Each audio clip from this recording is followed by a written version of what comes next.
दोस्तों, ये हमजा बेंडलॉज है। लोग इन्हें रॉबिनहुड हैकर और स्माइलिंग हैकर भी कहते हैं। इंटरपोल और FBI के मोस्ट वांटेड इस हैकर को हैकर्स की दुनिया का लीजेंड माना जाता है। हैकर्स के अंडरग्राउंड ग्रुप darko.com के मेंबर बेंडलॉज ने यूरोप और USA के 217 बैंक और कई निजी व्यक्तियों के लगभग 60 मिलियन कंप्यूटर्स को हैक किया और $4 बिलियन लूट लिए। लेकिन दोस्तों, ये भी सच है कि हमजा बेंडलॉज लोगों के बीच काफी पॉपुलर है और इनकी जबरदस्त फैन फॉलोइंग है। इसकी वजह है हैकिंग करने के पीछे का इनका नेक मकसद। तो आइए दोस्तों, जानते हैं बेंडलॉज ने USA और यूरोप को घर बैठे बैठे कैसे सैकड़ों मिलियन डॉलर की चपत लगाई और हैकिंग के पीछे इनका कौन सा नेक मकसद रहा है। तो चलिए दोस्तों, शुरू से शुरू करते हैं।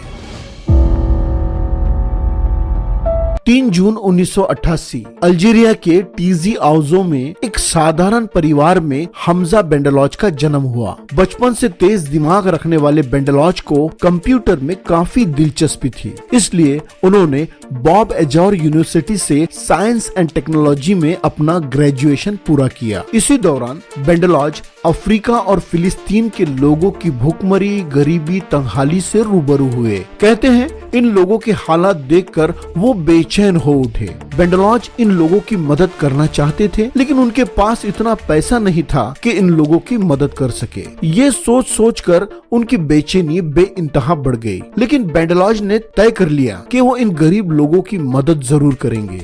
बेंडलॉज ने 3 साल तक कंप्यूटर मेंटेनेंस की स्टडी की, इंटरनेट टेक्नोलॉजी का जबरदस्त नॉलेज हासिल किया और कंप्यूटर हैकिंग का रास्ता अपना लिया। अपने एक रूसी साथी आंद्रे इविच पेनिन के साथ मिलकर एक ट्रोजन हॉर्स वायरस बनाया। नाम था स्पाई आई। इस मलिशियस सॉफ्टवेयर के सहारे बेंडलॉज web browser, Google Chrome, Firefox, Opera, iOS, Microsoft Windows का इस्तेमाल करने वाले यूजर्स के कंप्यूटर्स में बड़े आसानी से स्पाई आई को इंस्टॉल कर देता और लॉगिन की जानकारी, पासवर्ड डिटेल्स हासिल कर लेता।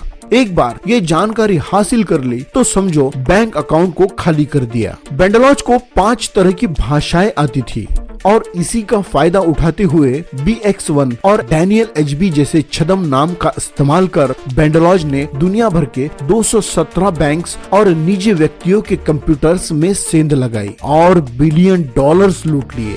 बेंडलॉज ने लूटे हुए रुपयों से अफ्रीका और फिलिस्तीन के कई NGOs की मदद की, लगभग $280 मिलियन से ज्यादा डोनेशन दिया और उनके इसी नेक मकसद और दरियादिली के चलते लोगों ने उन्हें रॉबिनहुड हैकर का नाम दे दिया। दोस्तों, बेंडलॉज पुलिस से बचने के लिए हर दिन अपने आईफोन का IMEI नंबर बदल देता, जिसके कारण उसे गिरफ्तार करना इंटरपोल और FBI के लिए लगभग मुश्किल हो गया था। लेकिन कहते हैं क्राइम नेवर पेस। हमजा बेंडलॉज को गिरफ्तार करने के लिए पुलिस ने एक चाल चली। अपने एक अंडरकवर एजेंट को स्पाई आई का खरीदार बनाकर बेंडलॉज के पास भेजा।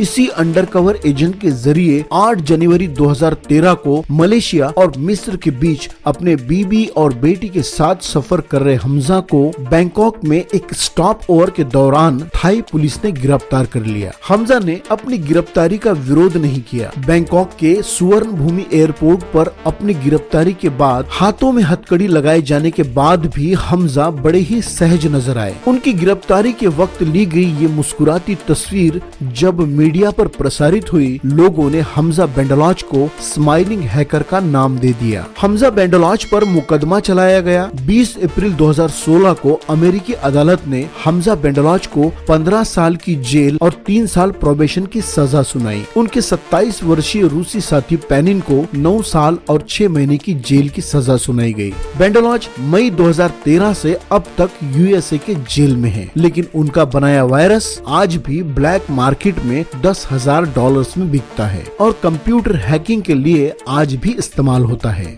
दोस्तों, हमजा बेंडलॉच के पास जबरदस्त फैन फॉलोइंग है। साल 2015 में एक ट्यूनिशियाई वेबसाइट ने बेंडलॉच को मौत की सजा सुनाए जाने की अफवाह फैलाई। इससे बेंडलॉच के फैंस में काफी खलबली मच गई। फेसबुक जैसे सोशल मीडिया पर हमजा बेंडलॉच के सपोर्ट्स में कई ग्रुप बनाए गए और प्रोटेस्ट भी किया गया, जिसके चलते अल्जीरिया में अमेरिकी राजदूत को अपने आधिकारिक ट्विटर अकाउंट पर हमजा बेंडलॉच के मौत के खबर का खंडन करना पड़ा।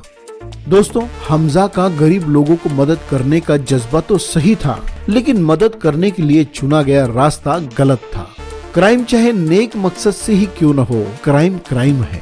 खैर, गलत बातों से, गलत रास्तों से बचते रहिए और इस वीडियो को लाइक, शेयर और चैनल को सब्सक्राइब जरूर कीजिए। और हाँ, नोटिफिकेशन की घंटी को प्रेस करना मत भूलिए। इससे आपको नए वीडियोस की नोटिफिकेशन मिलते रहेंगे।